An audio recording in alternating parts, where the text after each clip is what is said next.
thought I'd do a little video explaining how I first got into benchrest. It's quite probably say a different route to most. I didn't come from a family that did a load of shooting or anything like that. No relatives at all really, apart from my uncle that was quite a good rifle shot, and also my other uncle over in the States who was in the Navy. He was again very good marksman, pistol shooting. But yeah, no direct influences to get into it, but always liked the idea of shooting. And then about 6 years ago, I went and done one of them like trial day things at where was it, Charmouth Tunnel, with my brother and my dad and again my uncle. We had a right laugh doing it, and that was using 2.2 rimfire. Again, completely green to it. It's the first time I'd ever shot a rifle, let alone live ammo as well. Really enjoyed it, and then thought, well, is there anywhere else I can do it locally, or is there anything else that I could probably do that's legal? Obviously I knew live ammo, got a license for it, so I started looking around, and I was blown away by air rifles at the 5-6 years ago, how advanced they come. I mean, I always had it in my head that an air rifle back then was just a case of like a brake barrel, like not even an underlever one, like a proper brake barrel. You break the barrel and yeah, put it in through breech at the end of the barrel. But that was as far as I knew it got. The whole world of PCPs to me was mind-boggling back then. But yeah, so I started looking around, looking at cheap ways to get into it, to try it out, and I found a local club only like 20 minutes away, Rifleman Firearms. Again, went there, done a little air rifle trial, and so they got a load of like S400s there they use for range guns. Absolutely loved it, so I thought, right, it's time to start looking what I can get for myself. Didn't want to spend a whole lot, because at the time I think it was between jobs at the time as well, and it was just a sort of culmination of a lot of things going on. And one of at the time you could get a Gammo Fox, which was scope, rifle, stirrup pump. I think it was like 400 quid, which is a bargain really. So I bought one of those, absolutely loved it, like got well and truly hooked shooting air rifles at the local club, Rifleman's. I was only doing like plinking with tin chickens, and I didn't really do any target shooting as such, like the benchrest, paper shooting, whatever you want to call it. Just practiced for a few months on tin chickens, which I was happy shooting. But when you go from like a kill that's like, I don't know, 40-50 mil to trying to punch out on the targets that we were using then about a 5-6 mil ball, it was a massive difference. Obviously a lot smaller balls we shoot at now, but the yeah, I had a go at it. I thought, yeah, quite enjoy this, and then I thought, right, I'll do a few. They did like a monthly competition, so I'd done a few of those and quite enjoyed it. And then it started getting the bug more and more then doing the target side of it, and I couldn't get any higher scores than I was getting with the Fox. It was a great gun, I absolutely loved it. I mean, first rifle, I shouldn't have sold it, but yeah, so I sold it and went on to a BSA R10, which was an absolute disaster rifle. That almost made me quit altogether. I'm not even joking, I had it for, I think it was 3 or 4 months, and it was gone away getting repaired more than I had it. It wasn't yeah, one of the best rifles that. When it worked, it was great, but it didn't work often. That was the problem. So yeah, I sold that one on, and I was right on the border of just packing it in all together. And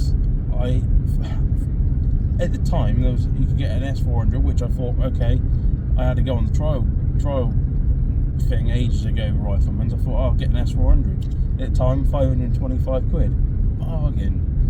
Got that. Oh god, I absolutely loved it. Great rifle. scores went right up on the paper side of it. I'm going to say paper side of it because it was like not proper benchrest at the time. So yeah, done that.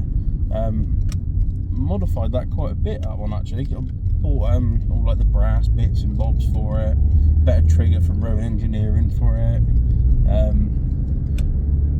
Yeah, and then I bought my first like high mag scope for it, Nico Sterling Diamond long range, like a 10 to 40 by 60, I think it was. It was a massive scope, way bigger than what I've been using before. And then I bought GRS stock, which I don't think they make anymore. It was the Forest. Oh, I shouldn't have sold that. Bloody good stock that.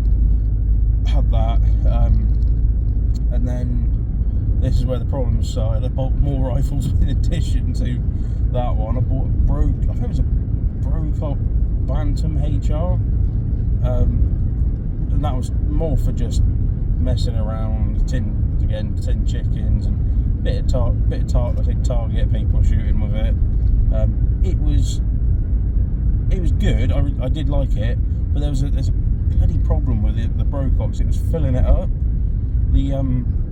Every time you filled it up, I wouldn't not say every time, every now and then, it wouldn't keep the bloody air in it. You let the bleed line off on the bottle, and it just dumped the whole air out of the rifle. It was just, and it wasn't just that one rifle. There was a known thing with Brococks.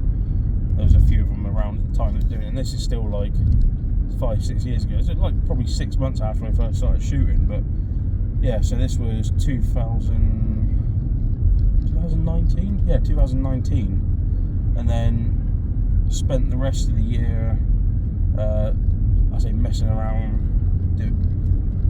doing the stuff at the club, competitions, everything. Scores kept creeping up, and then I can't remember what my next rifle was after that, but it was, oh god, what was it? It might have been an FX Dreamline actually. At the time, I think it only just come out. Again, it was okay, the rifle, when it was working. Absolutely useless on paper. Like, you wouldn't believe how much it was straying all around the target, but it was lightweight, easy cock, reasonable sized magazine at 21 shots. Again, great for just messing around with really, but and then yeah, I got bored quite quickly with the Brocock, and then I can't remember what I had after that. I might have, in fact, I think I traded in the Dreamline and Brocock for a FX Impact of all things, Mark II, on the limited edition ones. What a load of crap that was. I literally, it's a limited edition, one of 50 in the world. Got it out of the box and it was leaking already.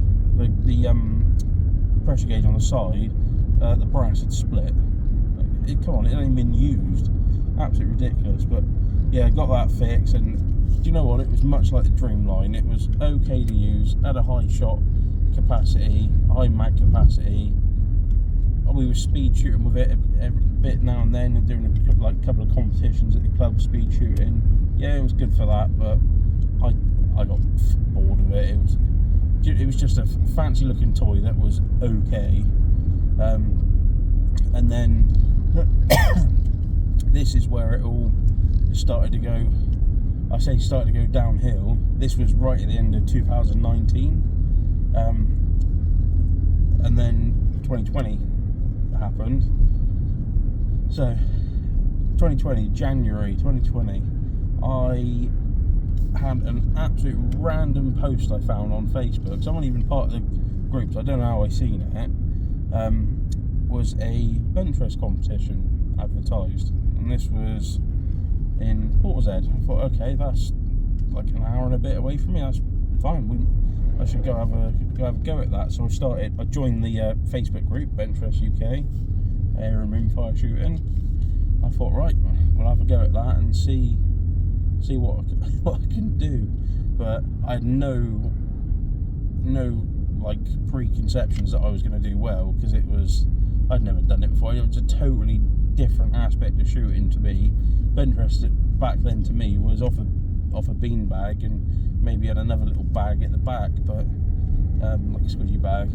So to see what like get more involved in it, and like seeing all the kit that people use, like the full rests and everything, big sturdy leather bags at the back, and like the rifles and stocks that people had done. So yeah, this was beginning of 2020. So I bought my first proper target rifle, HFT 500. Oh, do you know what that is, and I still say this because it's the only rifle I've kept for a long time. I will never ever sell my HFT 500. It is still one of my most accurate rifles I've ever had. Probably second most accurate, I think. Only to the one I got now, but we'll come on to that in a bit. Yeah, so I bought the HFT 500, brand new at the time, 999, not even over $1,000, and they're like 1,300 quid now. That's quite a jump in it in a few years, but yeah. So I got that, and then yes, went down the benchrest route. Bought a Rock BRS. That's what a lot of people start out with, 250 quid at the time. A protector rear bag, little one. Yeah, I went to the first shoot, and everybody couldn't have been more friendly and helpful. I mean, I didn't have a clue. I didn't even know I needed wind flags at the time. It was interesting to say the least, trying to do it with no idea what the wind was doing. But I think I still came mid-table, which I was really, really surprised at. But that weekend though, that well and truly sunk its claws into me. Then benchrest did. That was the beginning of a very expensive new hobby, I think.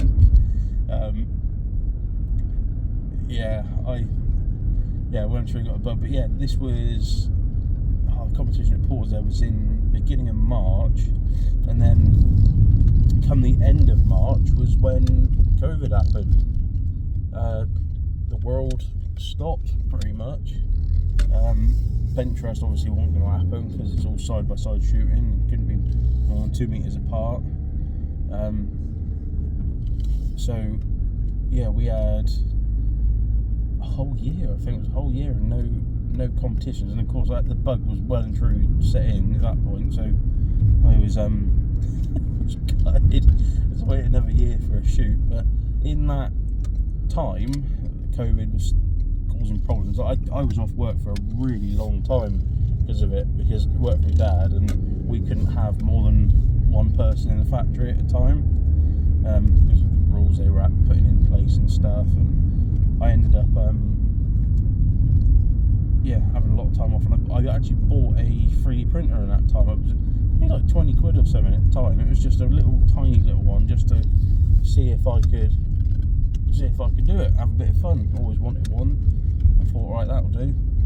Bought it, 20 quid, and then I thought, right, let's see what we can do. Done some little bits and bobs, which then went on to selling a couple of little things here and there on eBay just to make some little change, and yeah, sold a few things. I thought, right, let's buy another one then.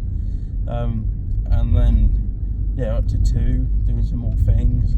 I thought, I wouldn't mind doing a bit bigger things, so I bought another one. But having that time off for COVID, that was kind of a blessing in some ways. I mean, I learned how to do CAD drawings and stuff. I self-taught all that, self-taught the 3D printing. Never once did I look at videos on how to do it. I just learned it all myself because I wanted to do it the way, if you find a problem, you can get around it easier because you've done it before, you know how to do it. Like, you've learned it yourself instead of being told. So yeah, I've done that, and then near the end of the year, I actually bought 2 Final P70 FTs. One's a blue and silver one, and a red and grey John Harris tuned one. So yeah, when COVID eventually we could go back to shooting at the range, I think it was like 6 months later, it was a long time. I was then hooked. I was practicing bench. I made my own first set of wind flags with COVID, and they were pretty crap. They weren't very good. They weren't that great. But yeah, done a bit more training. Then beginning of 2021, I actually made my first set of proper, I'd say good wind flags, a couple months before the first competition we had in 2021, which was my second ever competition I did. Yeah, the wind flags were a lot better. Those wind flags are actually still in use as well. Friend Justin's got those. Yeah, they're a bit chopped and changed now, but they're still in action. But we did, did the first shoot in 2021. I used the red P70 FT, brilliant rifle. I was on course for winning my first ever discipline, LR, and I ended up, of all things, missing 2 targets. I was fuming. It was like spent a whole year waiting for another event, and then to drop. To drop 2. That's like 20 points. So that's a massive amount. I mean, some people don't even drop that over a weekend. But yeah, I was doing all right. I mean, the scores at the time, if you were in 2, 2, 3, 5 and above, you were laughing. You were really good on scores.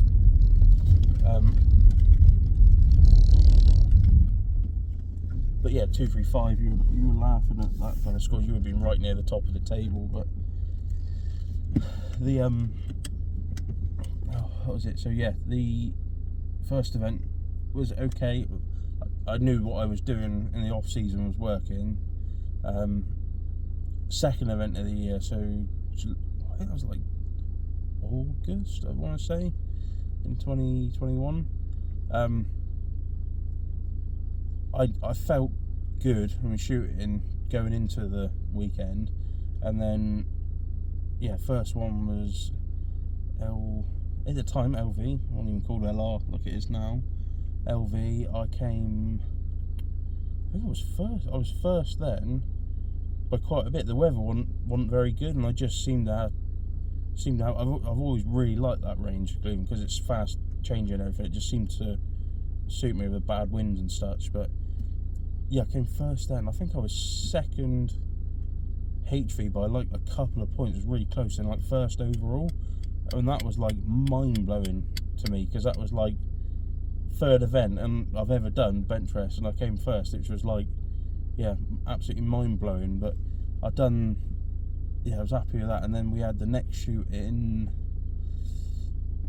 November at Cleveland again. All events were in Cleveland 2021 because that was the only place that would let us in with COVID rules still going on. So yeah, next one in November. It came like 4th or 5th. I was happy with that. I mean, it was bloody awful the weather, absolutely awful. So we'd done that, and then spent. I think that was the first shoot Matt came to as well. Actually, was that the July one? No, sorry, yeah, Matt was at the beginning. No, he came to all of those in 2021. But spent the winter over 21, 22, practicing, and then practicing, building flags, getting better with kit and stuff, and bought LG 400 to replace the P70 because I was worried the P70 was getting old. Big mistake. P70 was way better. Yeah, and then shooting went to pot because the LG 400. And then that was also, so that winter was also the same winter my mum hand painted my HFT 500 benchrest stock. Another reason why I'll never sell it, because it's just a truly unique one-off thing to me. I love that rifle, it's so good. But so I spent that winter practicing, and 2022 I bought what did I buy? I had a Steyr, black Steyr. I'd swapped the LG 400 for a Steyr. It was okay. It did not like heat at all. It had temperature shift like it was going out of fashion. So I spent the whole of 2022 struggling really for consistency.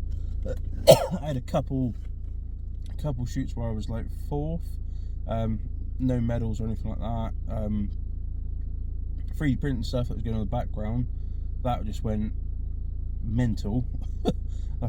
like I started doing it like part time, like on the side with on eBay, and so I couldn't keep up. It was bonkers. We had 7 printers at one point. It was getting way out of hand. So yeah, and then I've stopped going to Rifleman's in 2022 and started going to Gleavham up in Gloucester. Facilities are more suited to benchrest. I just needed to go practice where we could do it properly. And also there was at the time there was quite a big group of us there that was doing it. So that was good as well. I learnt a lot of stuff from other people, and obviously when you learn stuff as well, you pass the info on to them. And then yeah, that was over 22, 23, which is last year. I spent all the time at Gleavham practicing. I got rid of the starter for an Anschutz 9015. Didn't realise how bad the Anschutz had been abused inside by previous people that owned it. Not the last owner, because the last owner wouldn't have done anything to it, but before that it had been butchered beyond belief. It was really, really abused. There was things like the regulated brass was chewed to pieces where they tried to pull it out, mole grips or something. Lots of stuff cross-threaded, and things that were broken or bent out. The barrel was bent on it. If you ran it across the table, it would go like dunk, dunk, dunk, dunk, dunk. Yeah, it was fucked. Yeah, that wasn't good. And then spent the whole of 2023 suffering with the Anschutz. I grinned and bared it. I tried to make it work. Sorry about coughing, I haven't been very well the last week. I grinned and bared it, and it just never worked. I tried absolutely everything. Even new barrel reg. The only thing left of that original Anschutz when I got it was the block in the trigger assembly, and it still would not bloody work. It was just like a Friday special or something. It wasn't a good rifle. And yeah, I suffered like hell. My actual general shooting, I'd say abilities went down because of that rifle, because I was second guessing every single shot, and yeah, it just got worse and worse. And then yeah, so I spent 2022, 23, no medals, nothing to go singing about. And then right at the end of 23, we went and had a couple visits at Dartmoor Field Target Club, the Dartmoor Marksman. Done a couple shoots there. I bought a Red Wolf actually at the end of 23. Took it to Dartmoor because you couldn't use it in the benchrest UK shoots, and actually set my 3 card highest score, which is still held that one today. With the Red Wolf 1 week after buying it, and actually the first time I ever shot it. It's just mad, but yeah, good rifles. But and we also visited Purbeck once or twice, I think, and I actually won 3 of the visits, like little competitions we'd done to those, and I was like, oh, that's good confidence builder. But it wasn't with my Anschutz, because I just didn't trust it anymore. So beginning of this year, I went to British Shooting Show. So oh yeah, let's go back to 2023. Sorry, 2023 around my birthday, my other half Kirsty didn't tell me, but she had been in contact with Crackshot in Newton Abbot, sorting out sponsorship, which I had no idea was going on in the background, no information, nothing. And yes, we went down on my birthday in April, this is last year, down to Crackshot, and I got filled in with all the information. I thought we were just going down there for a bit of fun shooting on the indoor range, but yeah, and then yeah, found out what was going on, and we went over to Crackshot and got told. But yeah, so back to 24, when I went to Crackshot back in January or December, Eric, who's the owner at Crackshot, asked if I'd like to come help at the British Shooting Show for a couple of days. I thought, yeah, talk about rifles for a couple of days, absolutely. So we went there, and I knew he had told me that they were having a couple special benchrest rifles on the stand. I didn't realise there were going to be XDI 50 actions in Warren Edwards stocks. Now, those who don't know, the XDI 50 action at the time, these were the first 2 actions ever sold by Air Arms on their own. There's one of the black grey stock and one of the red stock. Now, I really liked the black one, and I said to Eric after 2 days, I said, right, just tell me how much. I got to take it. He said, yeah, it's fine, we'll sort it out. So I took that back, and this was like 2 weeks before our first shoot of this year, and I had a practice with it first weekend, and I was like, this is good. This is a very good rifle. This is very predictable. Shoot well, and I had to give it a go. So yeah, 2 weeks later, the competition, I was actually on track to win. This was Brass Monkeys. It was not an official BRUK event. I was actually on track to win the light rifle class. And then I had my last card. It was unreadable to win, but that's what it happens. But Sunday, I had to get away early, which the first time I've ever had that competition, and I wasn't in the zone. I shouldn't really have even stayed. I should have just gone home. But yeah, and then it was. I think it didn't. It was what I'd done with the rifle, but it was like the start of things to come, I think. And then came April this year, was our first official event at Gleetham, a range I know very well because I used to practice there all the time, like every week. And I knew with the XDI 50 in really bad wind, I was very, very confident. Yeah, so LR first one, I came first. Was it first? No, second, sorry. Only just behind Matt on that one, and I think that was like, okay, that's put a couple people on notice, because I like I said, I hadn't medalled for 3 years, and then yeah, silver medal all of a sudden. It was like, okay, that's pretty good, and see if you can keep it up. Next day, gold medal HR. I was like, okay, we're on to something here. And this was also the weekend I debuted my new ETS 1RES, which is ETS, which is a company now I've started. 18 months I'd been quietly building the most, well, I say probably, it is the most advanced 25 meter specific rest for bench rest ever made, and it was pretty damn good. At the time, it had the joystick hand on it. It wasn't the handbrake assembly like it's got now, and I thought, right, okay, we're on to something. Yeah, the rest is working well, the rifle's working well. This is a good combination we've got going on here. And also the flags I had at the time were extremely reactive that I made, and they would do it. Yeah, it was all just like all gelled, all came together. So yeah, that went well, and I was actually ranked #1 in the country for 2 or 3 months. Also in those 2 or 3 months when I got married, my lovely wife Kirsty. Yeah, safe to say I did rub it into the old person here or there, Matt. And then yeah, we had another Gleetham shoot, which me and Matt came first and second each day. I think we swapped over. I think, or was that wrong? No, I'm wrong saying that. Sorry, I came 5th, 6th on LR, and 3rd on HR. So I got a medal then as well. So no medals for ages to get 2 events on the trot.